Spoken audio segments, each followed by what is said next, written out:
तो मूवी की शुरुआत एक प्राचीन कहानी से होती है जिसमें बताया जाता है कि आज से लगभग 2000 साल पहले जापान में एक रानी हुआ करती थी जिसका नाम हिमिको था। लोग उसे मौत की देवी कहते थे क्योंकि जिसे भी वह अपने हाथों से छू लेती उसकी मौत हो जाती। लेकिन एक दिन रानी का सेनापति उसके खिलाफ ही बगावत कर देता है और रानी को बंदी बनाकर किसी अनजान टापू पर कैद करवा देता है। वहीं रिचर्ड नाम का एक शख्स जिसने हिमिको की कहानी पढ़ी थी वह उस पर अपनी रिसर्च शुरू कर देता है और हिमिको की कब्र तक पहुंचने के लिए उस आइसलैंड की खोज करने निकल जाता है। रिचर्ड की एक छोटी बेटी भी थी जिसका नाम लारा था और जब वह उसे छोड़कर गया था तब लारा की उम्र बहुत कम थी। लेकिन अब लारा बड़ी हो चुकी है और वह बॉक्सिंग सीखने के साथ ही कुरियर्स डिलीवर करने का भी काम करती है। लारा का कोच उसे अक्सर फीस देने के लिए टोकता रहता है लेकिन अभी उसके पास इतने भी पैसे नहीं थे कि वह अपनी फीस दे सके। एक दिन जब लारा की साइकिल पुलिस की कार से टकरा जाती है तो उसे अरेस्ट कर लिया जाता है जिसकी बेल करवाने उसके डैड की बिजनेस पार्टनर एना आती है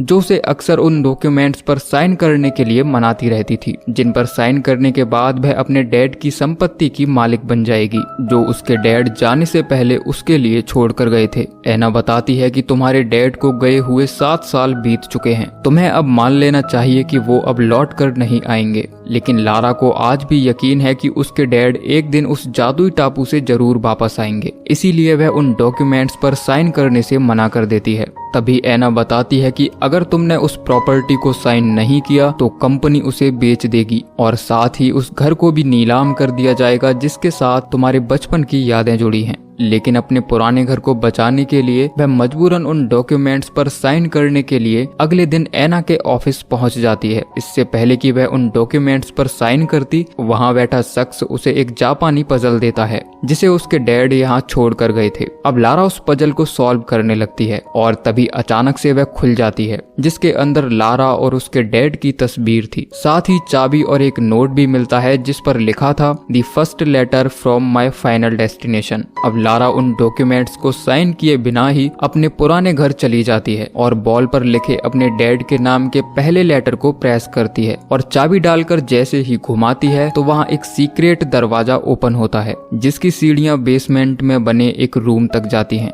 इस रूम के अंदर लारा को एक कैमरा मिलता है जिसके अंदर लारा के डैड की रिकॉर्डेड वीडियो होती है जिसमें वह लारा से कहते हैं कि मैं तुम्हें बहुत प्यार करता हूँ लेकिन तुम्हें अकेले छोड़कर जाना मेरी मजबूरी थी। दरअसल मैं साबित करना चाहता था कि आज भी दुनिया में सुपरनेचुरल पावर्स होती हैं, इसीलिए मैंने हिमिको पर रिसर्च करना शुरू कर दिया। लेकिन अब मैं चाहता हूँ कि तुम हिमिको रिसर्च के सभी डॉक्यूमेंट्स और टेप्स जला दो ताकि वह किसी भी गलत इंसान के हाथ न लग जाए। लेकिन लारा उन डॉक्यूमेंट्स को जलाने की बजाय उन पर खुद रिसर्च करने लगती है और तभी उसे एक बॉक्स के अंदर कुछ मैप, एक टेप और उस जहाज की फोटो मिलती है जो उसके डैड को उस आइसलैंड पर लेकर गया था। अब लारा ने भी ठान लिया था कि वह अपने डैड को ढूंढने के लिए जापान के उस टापू पर जाएगी, इसीलिए वह अपने डैड की आखिरी निशानी यानी कि अपने उस कीमती लॉकेट को बेच देती है और पैसों का बंदोबस्त करके हांगकांग शहर पहुंच जाती है। वह उस जहाज की तलाश में कई लोगों से पूछताछ करती है लेकिन तभी कुछ लड़के उसका बैग चुराकर भागने लगते हैं।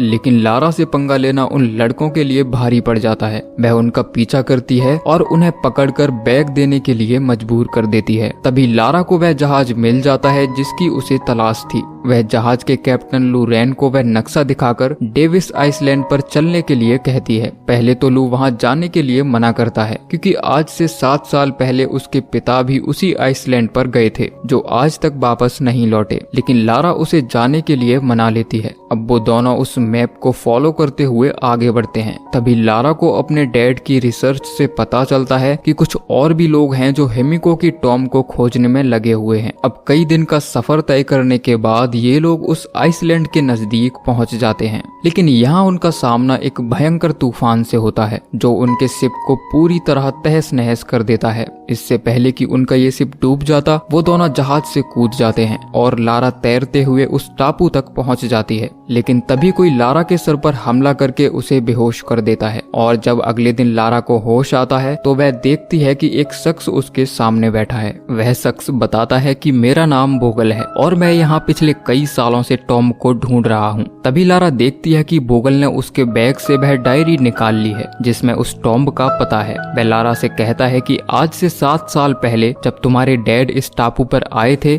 तो मैंने उन्हें मार दिया और अब तुम भी मेरी गुलाम बन चुकी हो। जिसके बाद उसे भी उन मजदूरों के साथ शामिल कर दिया जाता है जिन्हें यहाँ गुलाम बनाकर लाया गया था। अब चूंकि बोगल को लारा की डायरी से हिमिको की टॉम का पता मिल चुका था, इसीलिए वह सभी मजदूरों को लेकर उस जगह पहुँच जाता है और सभी को काम पर लगा देता है। तभी एक मजदूर जिसकी हालत काम करने लायक नहीं बची थी, बोगल उसे गोली मार देता है। ये देखकर लू गुस्से में एक गार्ड पर हमला कर देता है और लारा को वहाँ से भागने के लिए कहता है। लारा मौका पाते ही वहाँ से भाग जाती है, लेकिन पेड़ से बने पुल को पार करते समय उसका पैर फिसल जाता है और वह नीचे बह रही नदी में जाकर गिरती है। वह नदी के बहाव के साथ बहती हुई गहरी खाई में गिरने ही वाली होती है, लेकिन तभी वहाँ उसे एक प्लेन नजर आता है जिसे पकड़कर वह लटक जाती है। लेकिन इस प्लेन की हालत देखकर लग रहा था कि वह काफी समय से यहाँ पड़ा है, जो जंग लगने के कारण गल चुका था। और इससे पहले कि प्लेन नीचे गिरता, लारा किसी तरह कॉकपिट के अंदर पहुंच जाती है और उसमें रखे पैरासूट को निकालकर नीचे कूद जाती है।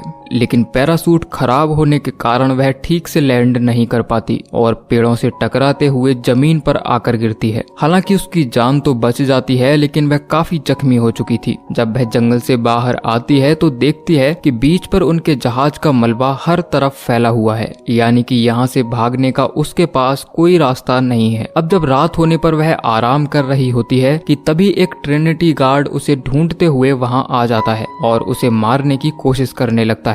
लेकिन लारा उस पर पत्थर से हमला करके उसे मार देती है। तभी उसे एक और आदमी की झलक दिखाई देती है जो उसे देखकर भागने लगता है। लारा भी उसका पीछा करती है और उस तक पहुंच जाती है और वह देखती है कि पागल सा दिखने वाला ये आदमी कोई और नहीं बल्कि उसके डैड हैं, जो पिछले 7 सालों से इस टापू पर फंसे हुए हैं। अपनी बेटी को यहाँ देखकर रिचर्ड काफी इमोशनल हो जाता है और उसे हक कर लेता है, जिसके बाद वह लारा का इलाज करता है और अगली सुबह लारा से पूछता है कि आखिर तुम यहाँ तक पहुँची कैसे। लारा बताती है कि आपके रिसर्च पेपर्स की मदद से, लेकिन अब वो सभी डॉक्यूमेंट्स बोगल के कब्जे में हैं। ये सुनकर रिचर्ड उस पर गुस्सा हो जाता है और कहता है कि मैंने तुमसे उन सभी पेपर्स को जलाने के लिए कहा था। अगर बोगल ने उस कब्र को ढूंढकर हिमिको को जगा दिया तो उसका श्राप पूरी दुनिया के लिए मुसीबत बन जाएगा। वहीं दूसरी तरफ बोगल उस डायरी की मदद से हिमिको की टॉम ढूंढ लेता है और उस सैटेलाइट फोन से अपने मालिक को बता देता है कि उसे कब्र मिल गई है, अब तुम हमें यहाँ से ले जाने के लिए ट्रांसपोर्ट भेज दीजिए। वहीं लारा भी ये जानती थी कि इस आइसलैंड से निकलने का एकमात्र तरीका बोगल का वह सैटेलाइट फोन है, जिसे लेने के लिए वह बोगल के कैंप में जाती है और वहाँ से वह फोन ले लेती है। तभी वह एक सिक्योरिटी गार्ड को मारकर लू और बाकी लोगों को आजाद कर देती है, लेकिन दूसरे सिक्योरिटी गार्ड्स उन्हें भागते हुए देख लेते हैं, जो उन पर गोलियां चलाकर कई लोगों की जान ले लेते हैं। हालांकि लू और लारा भी उनमें से कई सिक्योरिटी गार्ड्स को मार देते हैं, लेकिन बोगल रिचर्ड को बंदी बना लेता है और उसे दरवाजा खोलने के लिए फोर्स करने लगता है, क्योंकि उस दरवाजे को सिर्फ रिचर्ड ही खोल सकता था। लेकिन वह अपने जीते जी ऐसा कभी नहीं करता, इसीलिए बोगल उसे मारने के लिए गन पॉइंट करता है। लेकिन लारा वहां आकर सब रोकने के लिए कहती है और अपने डैड की जान बचाने के लिए वह उस दरवाजे को खोल देती है, जिसका रास्ता सीधे एक गहरी खाई के अंदर जाता है। अब ये सभी लोग एक एक करके नीचे उतरते हैं और रानी हिमिको की कब्र की तरफ बढ़ने लगते हैं, लेकिन कब्र तक पहुंचने का रास्ता बहुत ही खतरनाक था। तभी बोगल का एक साथी गलत जगह पैर रख देता है और अचानक से वे सभी दीवारों के अंदर कैद हो जाते हैं। इससे पहले कि कोई कुछ समझ पाता, उनके पैरों तले जमीन खिसकने लगती है। ये देखकर सभी लोग घबरा जाते हैं, लेकिन लारा हिम्मत दिखाकर उस गेट तक पहुंच जाती है, जिसके अंदर एक खास तरह की चाबी लगाकर उसे खोल देती है और उन सभी की जान बच जाती है। अब ये लोग रानी की कब्र तक पहुंच जाते हैं, जिसके अंदर और भी बहुत सारी डेड बॉडीज रखी हुई थीं। तभी उनको हिमिको की असली कब्र दिखाई देती है,